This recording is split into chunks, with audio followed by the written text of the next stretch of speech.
एक बात कन्फेस करूं, जब मैंने अपनी स्पिरिचुअल जर्नी शुरू की थी ना, तब मुझे जेन्युइनली गिल्ट होता था अगर मुझे कोई अच्छी चीजें पसंद आती थी। इसलिए नहीं कि मेरी पसंद बदल गई थी, बल्कि इसलिए क्योंकि मुझे धीरे धीरे लगने लगा था कि एक स्पिरिचुअल इंसान को ऐसा ही होना चाहिए। जब मैंने कॉन्शियसनेस, एनर्जी और स्पिरिचुअलिटी के बारे में बात करनी शुरू की, तब कुछ लोगों को लगा कि मुझे पैसों से कोई मतलब ही नहीं होना चाहिए।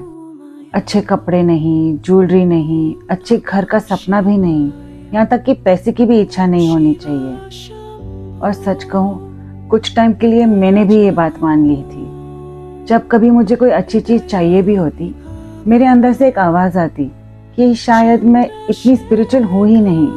और सबसे अजीब एक बात पता है क्या थी? मैंने उन चीज़ों को चाहना बंद नहीं किया, बस उनके चाहने पे गिल्टी फील करने लग गई। फिर एक दिन मैंने अपने आप से एक सवाल पूछा, अगर हम इस मटेरियल वर्ल्ड में पैदा हुए हैं, जहाँ हमें काम भी करना है, पैसे भी कमाने हैं, घर भी बनाना है, रिश्ते जीने हैं, तो फिर स्पिरिचुअलिटी का मतलब इस दुनिया को रिजेक्ट करना कैसे हो सकता है? और वही मुझे कृष्णा की याद आ गई। कृष्णा को 16 कलाएं संपूर्ण माना जाता है, द कंप्लीट अवतार। पर उन्होंने अपनी जिंदगी कोई केव में नहीं बिताई, इस दुनिया से भागकर नहीं बिताई। उन्होंने राजमहल भी देखा, धन दौलत भी देखी, रिश्ते भी देखे, संगीत, प्रेम और युद्ध भी। उन्होंने जिंदगी का हर रंग जिया, लेकिन एक चीज कभी नहीं हुई, वो उन चीजों के गुलाम नहीं बने। अगर चीजें चाहना इतना ही गलत होता, तो क्या कृष्णा उन सब से दूर नहीं होते?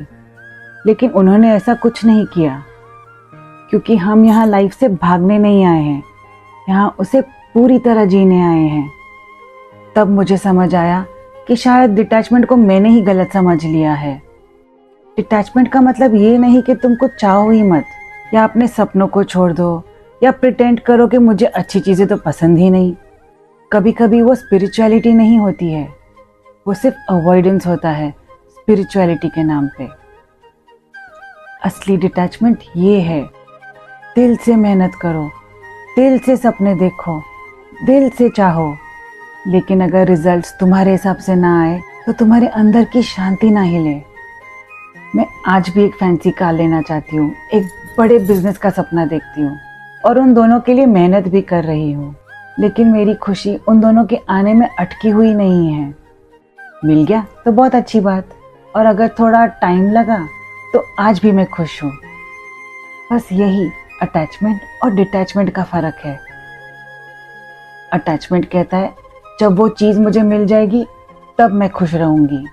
डिटैचमेंट कहता है मैं अपना बेस्ट दूंगी, लेकिन अपना पीस कभी नहीं खोऊंगी, चाहे आउटकम कुछ भी हो। इसलिए अगर तुम एक बड़ा घर चाहते हो, अच्छी कार, ज्वेलरी या फिर एक ब्यूटीफुल लाइफ, तो इसमें कुछ गलत नहीं है। प्रॉब्लम्स डिजायर्स में नहीं होती हैं।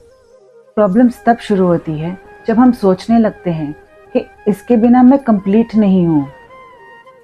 किसी चीज़ को चाहना बहुत नेचुरल है, लेकिन उसके बिना अपनी खुशी खो देना वही दुख की जड़ है। इसलिए आज जब मैं तैयार होती हूँ, जब मैं अपने लिए कुछ सुंदर खरीदती हूँ या अपने सपनों के लिए मेहनत करती हूँ, मुझे गिल्ट फील नहीं होता है। मैं बस अपने आप को एक बात याद दिला देती हूँ, स्पिरिचुअल होने का मतलब कम चाहना नहीं है। स्पिरिचुअल होने का मतलब है जो भी चाहो, बस उसमें अपना पीस मत खो देना।